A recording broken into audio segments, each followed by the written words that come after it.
Olá, queridos alunos. Estamos terminando, hein?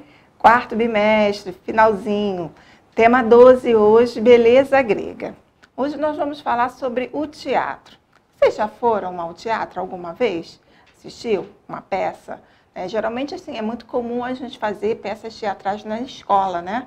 Mas já foram numa sala de teatro? Então, para que o teatro realmente tenha condições de fazer com que todas as pessoas escutem bem o ator, se ele não estiver fazendo uso do microfone, é necessário o quê? Que tenha uma boa acústica. E os gregos, eles conseguiram muito bem isso, sabe como? Na antiga Grécia, por exemplo, naquela época que não existia eletricidade, não existia microfone, caixa de som para amplificar as vozes dos atores, então eles construíam os teatros próximo a colinas, justamente por conta da acústica natural, que é perfeita. Então, como é que era construído? Vocês vão ver aí na imagem, que eu vou ampliar. Tá? Esse aí é um teatro grego, Epidauro, cujo nome é o mesmo nome da cidade onde ele fica localizado, né? E ele foi construído na antiguidade, isso na Grécia. E aí vocês observem aí que, no caso da arquibancada, né, ela fica na parte mais alta, que nem costuma ser nos estádios de futebol. E lá no centro a gente vê, ó, aqui onde ficam os atores. E eles não utilizavam microfone. E aquele que estava no último degrau da arquibancada conseguia ouvir muito bem, justamente por conta de ter sido construído próximo a uma colina.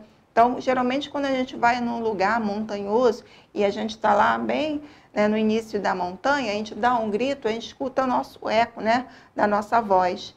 Então, é justamente por conta disso que os teatros gregos eram construídos próximo a colinas, para facilitar a projeção das vozes dos atores.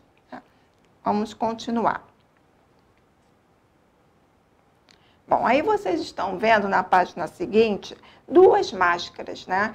Provavelmente vocês já devem ter visto essas máscaras aparecerem, geralmente para identificar uma sala de teatro, próximo à entrada, ou até mesmo nos jornais, nas revistas, quando estão divulgando alguma peça teatral. Bom, esse símbolo representa os dois gêneros criados pelos gregos, que é a comédia, representada pela máscara aí que tem um sorriso, e a tragédia, que é representada pela máscara que tem uma carinha triste, né?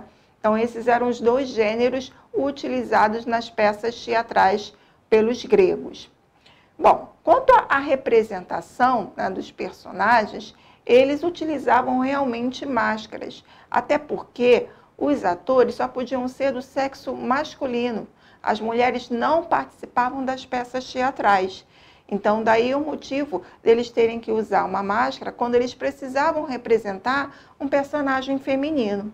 A palavra máscara tem como origem da palavra persona, que vem do latim, que daí veio a origem da palavra personagem. Ah, bem interessante isso, né? E que tipos de histórias eram representadas? Bom, essas histórias que eram encenadas eram escritas por dramaturgos. Então, o dramaturgo é o profissional que escreve o roteiro das peças teatrais. Inclusive, nessa época, né, existia uma premiação para os melhores dramaturgos. Então, aconteciam os festivais, onde vários dramaturgos apresentavam suas peças e depois eram selecionados os melhores. Bom, aí vem falando também a respeito, deixa eu ver aqui onde é que está localizado para alertá-los. Ah, sim. Tem um parágrafozinho que fala justamente sobre essa questão dos concursos. E qual era o objetivo desses concursos? Era justamente trazer prestígio para esses dramaturgos. Então, esses festivais faziam com que esses dramaturgos se destacassem, né? Então, aquelas peças que realmente eram mais cogitadas, que agradavam mais o público, né? Arrancando risos ou até mesmo choros, né? Dependendo do gênero, se fosse comédia, se fosse tragédia. E aí, eles escolhiam aquele dramaturgo que mais se destacava em meio a todos daqueles que participavam dos festivais. Bom, muitas peças teatrais que foram escritas nesse período são reproduzidas até hoje. Aí vocês podem observar uma imagem, né, que é uma cena do espetáculo Hécuba, de Eurípides, que foi um grande dramaturgo grego, né, da antiguidade. E aí nós temos uma montagem que foi dirigida e adaptada por Gabriel Vilela, em São Paulo, no ano de 2011. Observem aí que a maioria dos atores estão também usando máscaras, né? Então, isso faz o quê?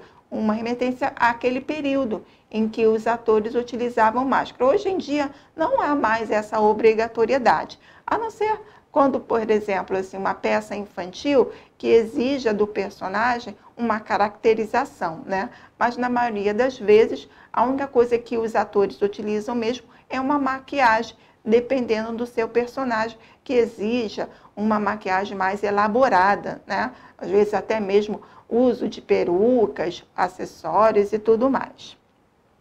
Bom, nessa página vem citando aí alguns grandes dramaturgos e o nome também de suas peças, tá? Então, nós temos aí a primeira, de Ésquilo, que escreveu a peça Prometeu Acorrentado.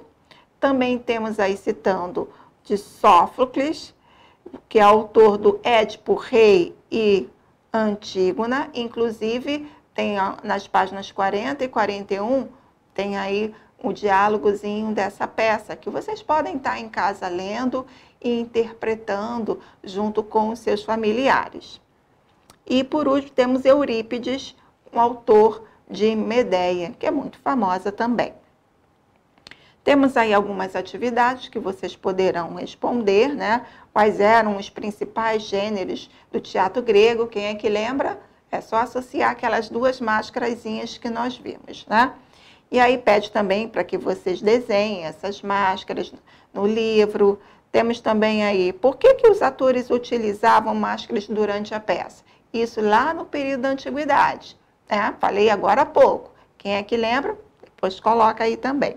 E, por último, quem que escreve as peças teatrais é o dramaturgo.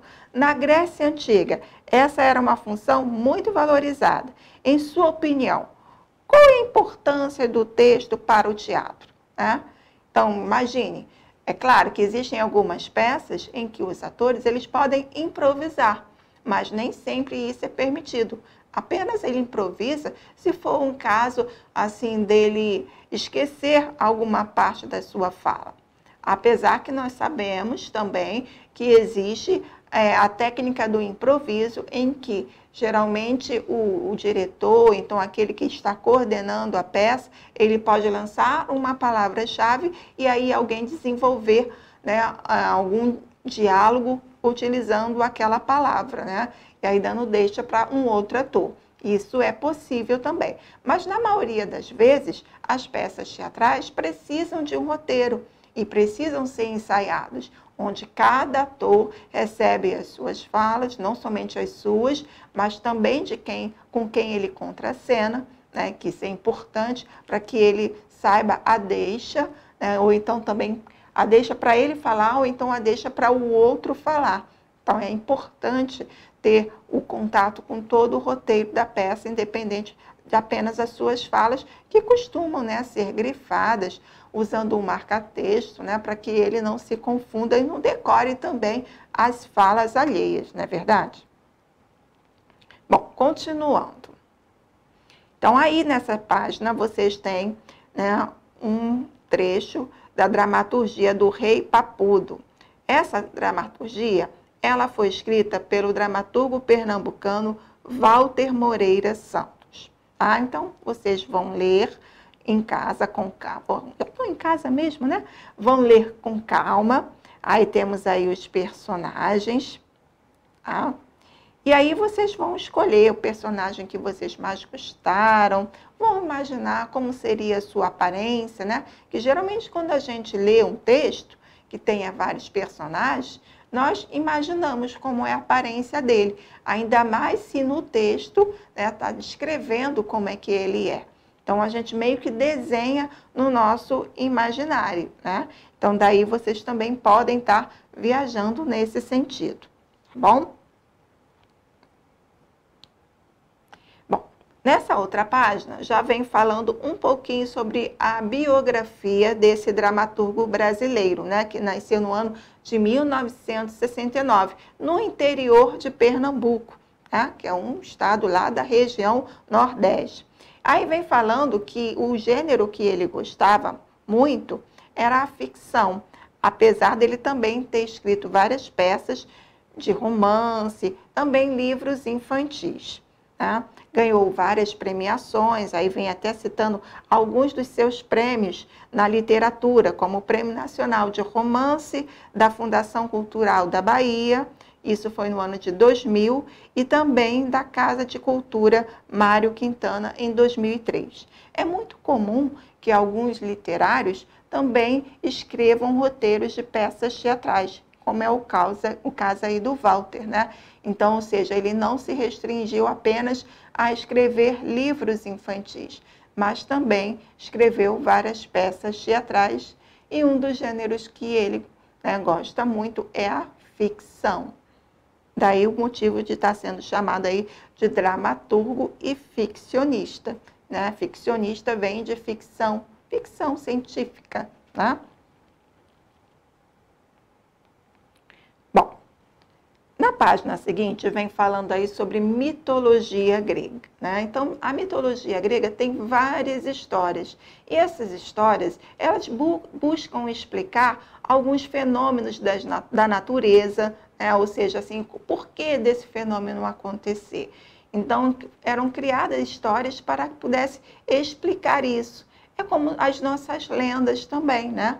Principalmente, assim, as lendas indígenas têm muito disso, de explicar, né, os fenômenos da natureza através de histórias, tá? Histórias que foram totalmente imaginadas, que assim, na nossa realidade a gente até falaria assim, ah, nossa, essa história é meio que surreal, né? Como poderia acontecer isso, né?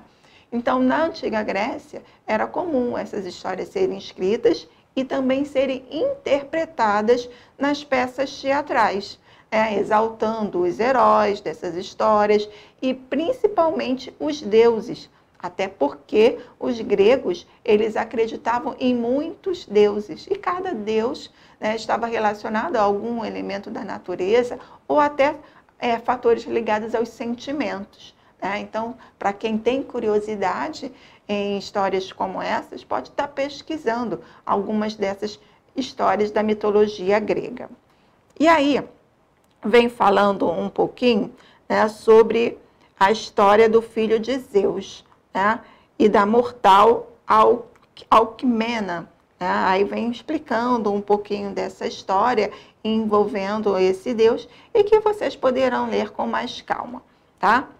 E aí vem falando também sobre alguns castigos, né? Aí vem assim, como castigo pelo crime cometido, teve que realizar 12 tarefas, né? É claro, quando a gente fala de tarefa, a gente pode estar levando para o lado ruim ou lado bom, dependendo da tarefa. Então, vejamos aí quais eram essas tarefas. A primeira, matar um leão de Nemeia.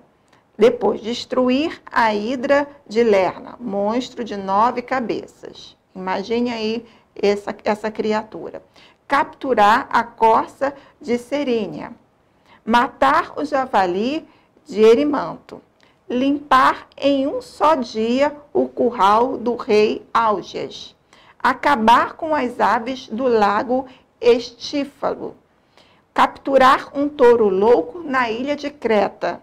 Isso estão parecendo tarefas bem complexas, né? Bem difíceis mesmo.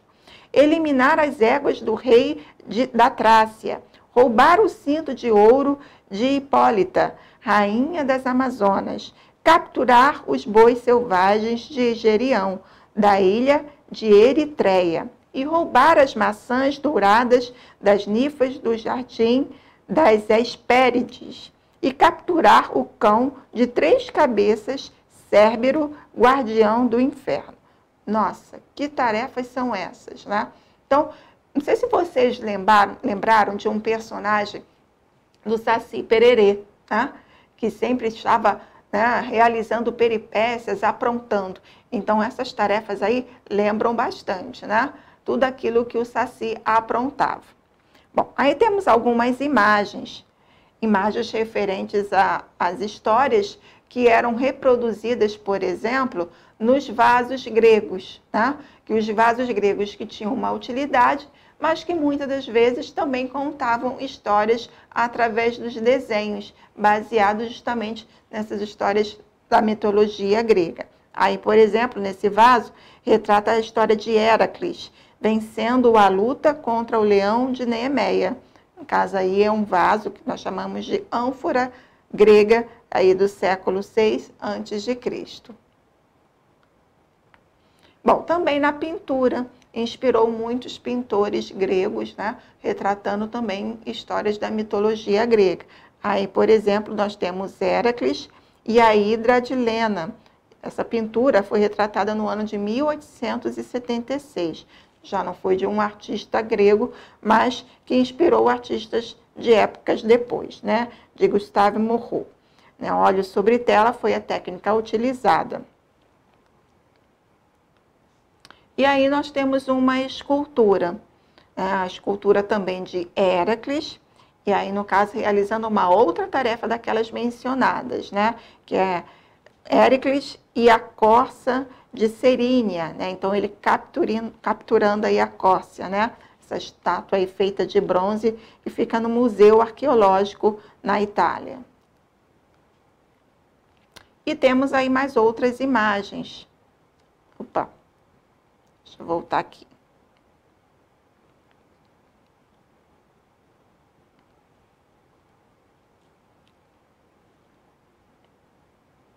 Bom, já mostrei aí. Aí temos mais um vaso grego, né? Um detalhe dele para vocês verem. A ânfora. E aqui a estátua de uma deusa. Olha que bonita, toda trabalhada no mármore, né? Representa a deusa de Atena, esculpida por Fídias. Fica no Museu da Itália. Bom, aí vocês vão ter como avaliação mensal, né, aquela avaliação 1, que vale 6 pontos, a atividade da página 46. Nessa atividade, vocês vão ter que ler as páginas 40 e 41, né, para poder escolher qual personagem que vocês irão representar, tá bom? Mandem pela Guia Tarefas. Um beijo e até a próxima!